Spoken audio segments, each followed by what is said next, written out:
Isimo engiya kuso engikhuluma ngaso sibizwa nge-neurogenic bladder.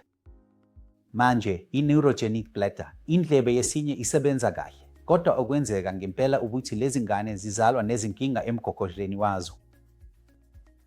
Noma zisazalwa umgogodla uvulekile obuthiwa i-myelomeningocele.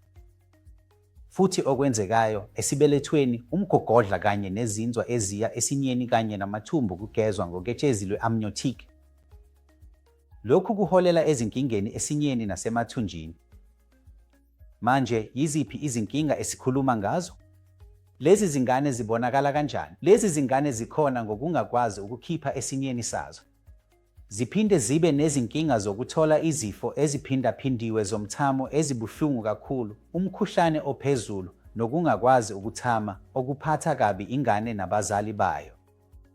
Phakathi kwezinto ezibaluleke kakhulu esizenzayo ku-neurogenic bladder disease ukwenza lokho okubizwa ngokuthi isifundo se-urodynamic sevidiyo. Ucwaningo lwevidiyo urodynamic luwucwaningo olukhethekile kakhulu olukhombisa ukuthi uma ugcwalisa isinye kwenzekani esinyeni. Isinye siwuthola kanjani umchamo?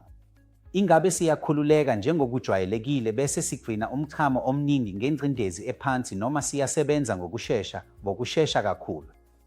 Ingabe siqala ukuvuza? Uma siwuza ngengcindezi enjani? Uma kukhona umchamo obuyela phezulu ezinso, lokhu kugeleza okuhlanekezela okubizwa ngokuthi i-vesicoureteric reflux kwenzeka ngamuphi umfutho?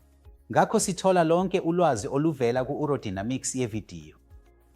Futhi ngokusekelwe kulokhu, sinikeza ukuphathwa okufanele enganeni, okuvame ukuba ukuphathwa kwezokwelapha, ukwelashwa ngemithi noma esingakuphakamisa ezinganeni ezingakwazi ukukhipha umchamo esinyeni. Siphakamisa ukudala isiteshi sisebenzisa i-appendix. I-appendix ivamise ukususwa uma umuntu enesifo se-appendicitis, kodwa thina sineqhaza elikhulu nge-appendix. Sigcina i-appendix negazi laso futhi sakha umgudu osuka esinyeni uye esikhunjeni ingane engadlula ngawo ishubhu elibizwa ngokuthi i-catheter futhi lithulula isinye njalo. Lokhu-ke kubizwa ngokuthi i-clean intermittent catheterization. Ezweni lethu, ikakhulukazi eningizimu ye-Asiya, kunenqwaba yezingane ezinjalo ezinganakiwe. Ngakho-ke ukunakekelwa kwezingane ezinjalo kudinga ukunakwa okukhulu, esijabula kakhulu ukukuhlinzeka njengenhlangano yokudluliselwa kwezingane egxile kwezokwelapha isinyongo.